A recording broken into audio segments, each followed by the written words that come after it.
Welcome to my YouTube channel. In previous videos, I told you about shortcut methods of indefinite integrals with the depend on first method, second or third. Today, I take next question of the exercise 9.6.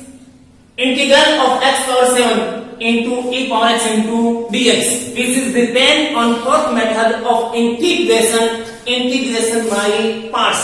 यानी कि ये जो tuition आज हम ले रहे हैं ये समाकलन की चौथी विधि खंडशः समाकलन के ऊपर डिपेंड करता है।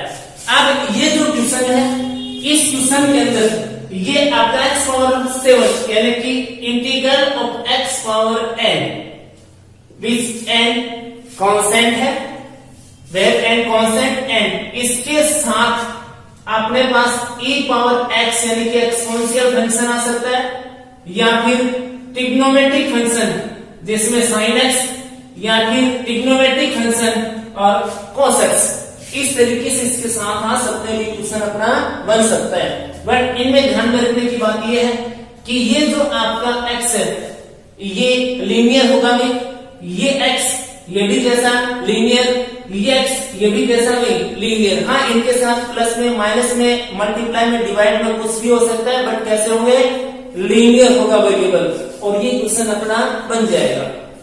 तो अब जब बाय पार्ट्स हम किसी भी फंक्शन का इंटीग्रेशन फाइंड आउट करते हैं तो ये जो अपना वर्ड है आई लेट, इसका यूज लेते हुए इसको टू पार्ट्स में डिवाइड करने के लिए I logarithmic function, sorry inverse, logarithmic, algebraic, trigonometric और एक्सपोनेंशियल फंक्शन।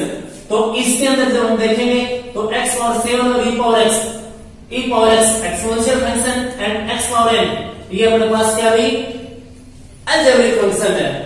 अब ये पहले आता है फर्स्ट और ये क्या सेकंड, तो इसके अंदर ये जो फंक्शन है ये फर्स्ट लेंगे और ये फंक्शन क्या लेंगे भाई सेकंड।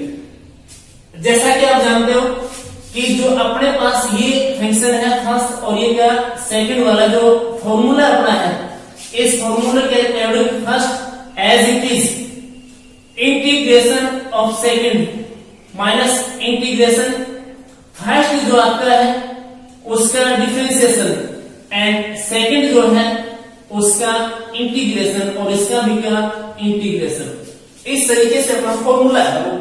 अब उस फॉर्मूले के अकॉर्डिंग जब आप फाइंड आउट करते हो यहां क्या करते हो, देखो ये जो फर्स्ट आपका है इसका इंटीग्रेशन करते हो, करते ही नहीं करते, सॉरी यहां जो फर्स्ट है सेम और जो सेकंड है इसका क्या करते हैं इंटीग्रेशन करते हैं।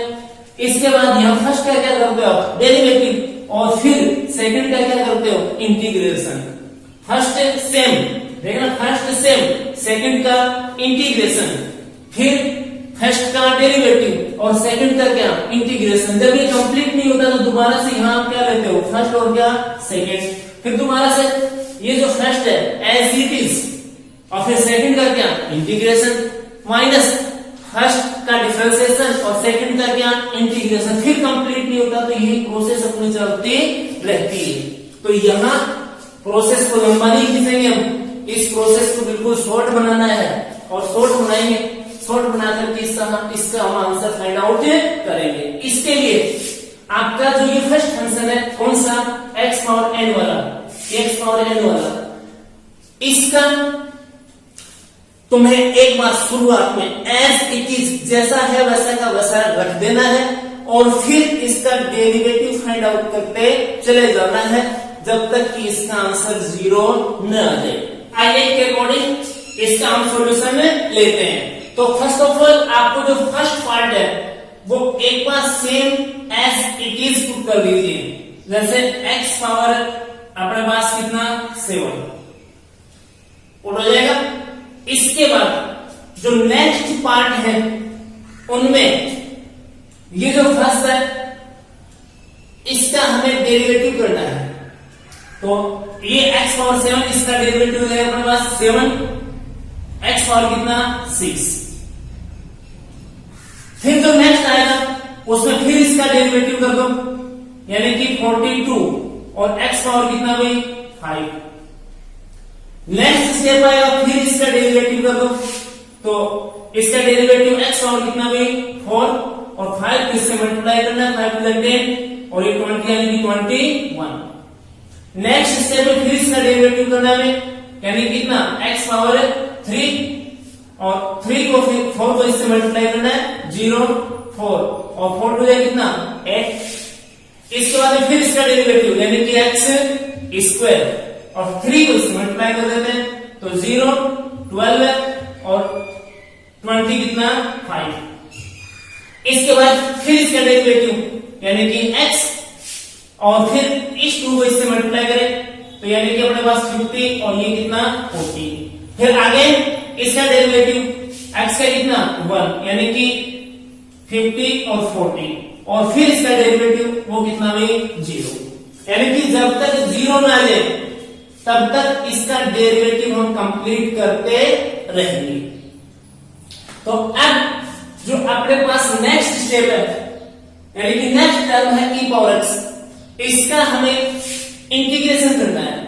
यहां इसका इंटीग्रेशन e पावर x, अब ये देखना उसका नहीं इसका देखना, इसका यहां इंटीग्रेशन करना है तो e पावर x तो सेम ही रहेगा भाई, इसका यहां इंटीग्रेशन करना है e पावर x, इसका यहां पे इंटीग्रेशन करना है e पावर x, इसका यहां पे e पावर x, इसका यहां पर e पावर x और इसका यहां पे e पावर x और इसका यहां पर e पावर x और प्लस कितना भाई कांस्टेंट c। अब इनमें कोई साइन नहीं है अपना फिलहाल, तो उसके लिए जो फर्स्ट है ये आपका positive, second negative, positive negative, positive negative, positive negative और ये तो अपना कांस्टेंट है अकॉर्डिंग टू क्वेश्चन आता है पॉजिटिव और फिर नेगेटिव। और ये जो स्टेप है ये स्टेप फिर हमें लिखने की जरूरत नहीं है। जैसे मान लीजिए लिखवाते इसलिए है कि जो भी अपना फॉर्मूला है वो थोड़ा रनिंग में चला जाता है, बोलने में आसान होता है कि जैसे ये है x पावर 7 है, ये सेम टू सेम लिख दिया, इसके बाद में जब तक 0 नहीं आए तब तक इसका डेरिवेटिव आप करते रहो। अब ये जो क्वेश्चन है ये कंप्लीट हो गया आपका। हाँ ये आप सोच रहे होंगे इसमें सब में अपने पास कितना कॉमन आ रहा है, एक ही पावर x कॉमन आ रहा है और प्लस कितना c, ये इसका आंसर बन जाएगा। छोटा क्वेश्चन बिल्कुल जो हमने पढ़ा है अपने एक्सरसाइज में वो लेकर के मैं दिखा देता हूं आपको, जिससे कि और भी इजी बन जाए अपना x square into e power x और इंटू कितना dx। तो ये अपना सेकंड और ये क्या फर्स्ट। तो ये first part as it is यानी कि x स्क्वायर, फिर इसका डेरिवेटिव 2x और फिर इसका डेरिवेटिव 2 और फिर इसका डेरिवेटिव कितना 0। अब ये जो आपका e पावर x है इसका इंटीग्रेशन, फिर इसका इंटीग्रेशन, फिर इसका इंटीग्रेशन, फिर इसका इंटीग्रेशन और प्लस में कितना c, positive negative positive negative. तो अब इसका जो आंसर है इसमें e पावर x कॉमन, ये x square minus 2x plus 2 और प्लस c, ये इसका आंसर बन जाता है। अब जब इसके अकॉर्डिंग आप इसका फर्स्ट इंटू सेकंड से आंसर फाइंड करोगे तो वो बिल्कुल इस तरीके से, वो भी मैं आपको करके दिखा देता हूं। तो इसमें ये आपका सेकंड होगा, ये आपका होगा फर्स्ट। तो इसमें लिखा फर्स्ट एज इट इज यानी कि x स्क्वायर और सेकंड का integration e power x minus integration first का डेरिवेटिव यानी कि 2x और सेकंड का इंटीग्रेशन और ये dx लिख दिया मैंने। इसके बाद जब आप ये तो सेम टू सेम रहेगा x स्क्वायर की पावर x माइनस ये फर्स्ट और ये क्या सेकंड, तो फर्स्ट एज इट इज और सेकंड का integration complete minus integration first का डेरिवेटिव तो 2x 2 का 2 और x का कितना 1 और e पावर x का इंटीग्रेशन e पावर x और इनटू कितना dx। Next x square e power x minus 2x e power x और ये माइनस, अब ये तो 2 तो यहां रह जाएगा भाई और ये e पावर x है, e पावर x का इंटीग्रेशन e पावर x और अपना कांस्टेंट क्या c। Then we take common, common कितना है e power x e power x e power x, तो e पावर x ये x स्क्वायर माइनस 2x और माइनस कितना 2 और प्लस कितना c, सॉरी माइनस माइनस क्या हो जाएगा प्लस, तो यहाँ क्या आ जाएगा भाई प्लस आ जाएगा। तो ये देख लीजिए, ये तो है अपना बाई पार्ट्स जो अपने क्वेश्चन करते हैं, और ये अपने जो शॉर्ट ट्रिक है उस शॉर्ट ट्रिक से अपने आंसर फाइंड आउट किया है। तो इस तरीके से यदि कोई भी अपना क्वेश्चन मिले हम उस क्वेश्चन को सोल्व कर सकते हैं। नेक्स्ट एक question, now taking next question of the exercise x power 3 into sin x into कितना भाई dx है। देन अलजेब्रिक और ट्रिग्नोमेट्रिक आइलेट के हिसाब से एक्सपोनेंशियल लिया अपनी बार, ट्रिग्नोमेट्रिक का अलजेब्रिक है तो ये सेकंड और ये क्या होगा फर्स्ट, तो ये पार्ट अपना सेकंड है और ये पार्ट क्या है भाई फर्स्ट है। अकॉर्डिंग टू अपना शॉर्टकट मेथड क्या कहता है, तो शॉर्टकट मेथड के अकॉर्डिंग तो भाई फर्स्ट एज इट इज यानी कि x क्यूब, ठीक है। अब सेकंड जो है वो बाद में, पहले आप इसका डेरिवेटिव करना स्टार्ट कर दो तो x क्यूब हो गया और फिर x क्यूब का डेरिवेटिव 3x स्क्वायर हो गया, फिर इस 3x स्क्वायर का डेरिवेटिव 6x हो गया, फिर इस 6x का डेरिवेटिव 6 और फिर इस 6 का डेरिवेटिव कितना हुआ 0 नहीं भी लिखो तो चलेगा। अब अपने पास सेकंड ये sin x, ये जो sin x है इस sin x का इंटीग्रेशन, sin x का इंटीग्रेशन होगा माइनस cos x। अब इस cos x minus cos x है इसका इंटीग्रेशन, तो cos x का होता है कितना sin x, cos x का कितना sin x माइनस है तो वही माइनस रहेगा। इसके बाद ये जो माइनस sin x है इसका इंटीग्रेशन, तो sin x का क्या होता है cos x होता है, माइनस है तो भाई क्या रहेगा माइनस, लेकिन ये तो साइन का क्या होता है माइनस cos x होता है, तो साइन का ये माइनस है तो माइनस माइनस क्या हो जाएगा फिर प्लस हो जाएगा, यानी कि यहां कोई साइन नहीं आएगा। और फिर ये 6 इसका इंटीग्रेशन क्या होता है भाई sin x, और फिर इसका इंटीग्रेशन वो तुम्हें लिखने की जरूरत नहीं, और प्लस में कितना c, ये आंसर करेंगे। अब यहां प्लस माइनस और ये क्या हुई प्लस, तो अब इसका जो आंसर है तुम्हारा माइनस एक्स क्यूब और ये आपका cos x, ये माइनस माइनस क्या हो जाएगा प्लस, और ये 3x स्क्वायर और ये sin x, ये प्लस 6x और ये cos x और माइनस 6 और ये sin x और प्लस कितना c। That will be the answer of the question। ये इस क्वेश्चन का क्या हो जाएगा आंसर। हम अपने तरीके से इसका आंसर फाइंड करें तो first x cube as it is और सेकंड का इंटीग्रेशन, इसका जो इंटीग्रेशन है वो क्या आएगा माइनस cos x आएगा, माइनस इंटीग्रेशन फर्स्ट का डेरिवेटिव 3x स्क्वायर और सेकंड का इंटीग्रेशन माइनस cos x और इंटू कितना dx बनता है।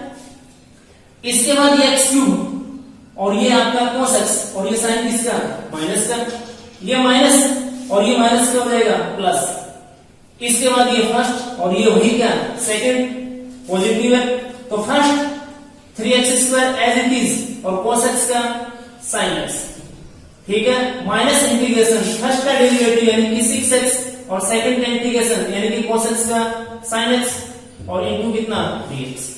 नेक्स्ट फिर minus x cube cos x और प्लस 3x स्क्वायर और ये आपका sin x और ये माइनस, ये फर्स्ट और ये क्या सेकंड, तो फर्स्ट सेम 6x और सेकंड का इंटीग्रेशन माइनस cos x और माइनस माइनस क्या कर दूं प्लस, तो इंटीग्रेशन फर्स्ट का डेरिवेटिव 6 और सेकंड का इंटीग्रेशन माइनस cos x और इनटू कितना dx। इसके बाद अगेन माइनस एक्स क्यूब, ये आपका cos x और प्लस 3x स्क्वायर और ये sin x minus minus plus 6x और ये आपका cos x और ये माइनस और ये 6 और cos x का इंटीग्रेशन वही अपना sin x और प्लस कितना c। मैच कर लीजिए minus x cube cos plus 3x square ये sin x और ये प्लस ये 6x ये cos x ये माइनस 6 sin x और प्लस में कितना c। That will be the answer of the given question. इस तरीके से हम इस क्वेश्चन का आंसर फाइंड आउट कर सकते हैं। अब वो बात अलग है कि इनकी मल्टीप्लाई में जाएगा तो और बनते चले जाएंगे, तो उसकी हमें ज्यादा प्रॉब्लम है नहीं।